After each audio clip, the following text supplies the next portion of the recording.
اور دوسری جو بات حضرت نے یہاں پہ فرمائی نا کہ اسباب کو ترک کر کے آدمی میں عجب پیدا ہو جاتا ہے، بڑائی پیدا ہو جاتی ہے۔ بہت سے لوگوں کامیابی ملتی ہے تو کامیابی ملنے پر اسے لوگوں کے سامنے اس طرح سے بیان کرتے ہیں کہ جیسے ان کا کوئی ذاتی کمال تھا۔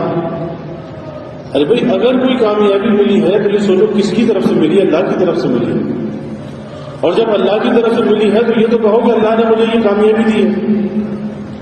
اس لیے بزرگوں نے لکھا ہے کہ انسان زندگی کے اندر 3 مرحلوں سے گزرتا ہے۔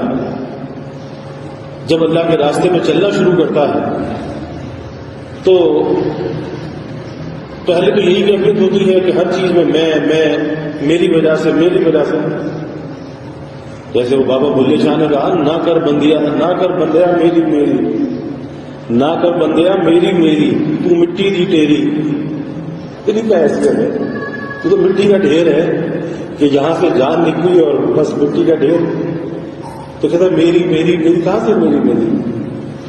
تو ہر چیز میں یہ اس کی نظر اپنے اوپر ہوتی ہے کہ بس میری وجہ سے ایسا ہو گیا، میں نے ایسا کر دیا، میری ہر وقت یہ ہوتا ہے۔ پھر جب اللہ کے راستے میں لگتا ہے، چلنا شروع کرتا ہے، تو پھر اللہ نے مجھ سے یہ کام کرا دیا، پھر بھی اللہ کا نام لیا لیکن اپنے آپ کو بیچ میں شامل کر لیا۔ لیکن ایک وقت ایسا آتا ہے جب یہ ترقی کرتا ہے، اللہ کی عظمت، اس کا استحضار، اس کی خشیت دل میں آتی ہے، تو پھر اس کی ذات بیچ سے ہٹ جاتی ہے، اور پھر اسے ہر چیز کے اندر اس کی کار فرمائی نظر آتی ہے کہ جو کچھ کرنے والی ذات ہے وہ اللہ رب العزت کی ذات ہے۔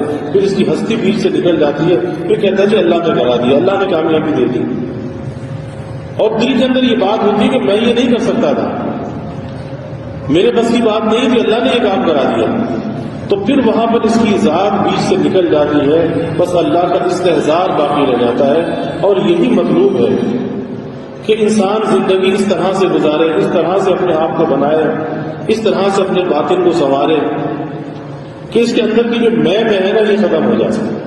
یہ میں انسان کے اللہ کو پسند نہیں ہے کہ انسان کتنا کمزور ہے، ضعیف البنیان، کمزور، اور جب یہ اتنا کمزور ہے کہ ایک چھوٹا سا سر کا درد بھی آ جائے اس کو یہ برداشت نہیں کرتا، کانٹا چبھ گیا اس کی تکلیف کو برداشت نہیں کرتا، اتنا تو یہ کمزور، پھر کہتا ہے میں بڑے بڑے دعوے کرتا ہے۔ نہیں، کبھی اپنی جانب منسوخ نہیں کرنا چاہیے، بلکہ اللہ کی طرف منسوخ کر کے اللہ کی نعمت پر اللہ کا شکر ادا کرنا چاہیے، کیونکہ خطرہ ہے کہ کوئی آزمائش نہ آ جائے، کسی امتحان میں مبتلا نہ کر دیا جائے۔ اور جب وہ آزمائش آتی ہے اللہ تعالیٰ اسے اس بات کا سبب دیتے ہیں کہ اگر تو اپنی قوت سے، اپنی صلاحیت سے کر رہا تھا تو اب بھی کر لے، اب تو نہیں ہوتا، اب تو کامیابی نہیں ملتی، اب تو دکان نہیں چلتی، اگر تیری وجہ سے تھا تو اب بھی کر لے۔ تو اس لیے کبھی اپنی اوپر نظر نہیں ہونی چاہیے، ہر کام میں اللہ پر نظر ہونی چاہیے۔ ہاں اسباب کو اختیار کرے لیکن اسباب کے اندر یہ نہ سمجھے کہ تاثیر ہے۔ مثلا دکان کھولی تو دکان رزق روزی نہیں دیتی، روزی تو اللہ کے حکم سے آتی ہے، ہاں دکان اس کا وسیلہ ہے، ذریعہ ہے۔ بیمار ہو گیا، دوا لی تو دوا کے اندر شفا نہیں ہے، شفا اللہ کے حکم سے آتی ہے، اس دوا میں تاثیر اگر آتی ہے تو اللہ کے حکم سے آتی ہے۔ مؤثر حقیقی اگر کوئی ذات ہے تو وہ اللہ رب العزت کی ذات ہے۔ تو یہ سوچنا چاہیے کہ تاثیر اللہ کی طرف سے آتی ہے، شفا اللہ کی طرف سے آتی ہے، روزی اللہ کی طرف سے آتی ہے، ہاں اسباب ہیں، وسیلے ہیں۔ اسی لیے اللہ والے فرماتے ہیں کہ اللہ نے تمام مخلوقات کے ہاتھ میں کاسہ گدائی دیے، بھیک کے پیالے، اور وہ دینے والا ہاتھ اوپر سے ایک ہی ہے جو سب کے پیالوں کے اندر بھیک ڈال رہا ہے۔ کسی کو تجارت کی شکل میں ملتی ہے، کسی کو ملازمت کی شکل میں ملتی ہے، کسی کو دستکاری کی شکل میں ملتی ہے، کسی کو زراعت کی شکل میں ملتی ہے، کسی کو صنعت کی شکل میں ملتی ہے۔ یہ کارخانہ قدرت اسی طرح سے چل رہا ہے، لیکن دینے والا ہاتھ اوپر سے ایک ہی ہے۔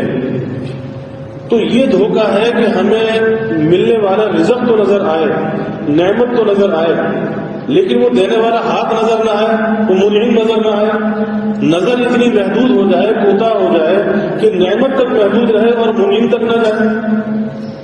اس لیے ہر نعمت کو اللہ تعالیٰ کی معرفت کا ذریعہ بنانا چاہیے، اپنی سوچ کو، فکر کو وسعت دینی چاہیے کہ جو کچھ بھی ہو رہا ہے، یہ ہمارے اندر کا جو کارخانہ چل رہا ہے، جو کچھ ہمیں حاصل ہو رہا ہے، یہ اللہ کی مدد کے بغیر، نصرت کے بغیر نہیں ہو سکتا۔ اس لیے اس محسن اور منعم کو ہمیشہ یاد رکھنا چاہیے۔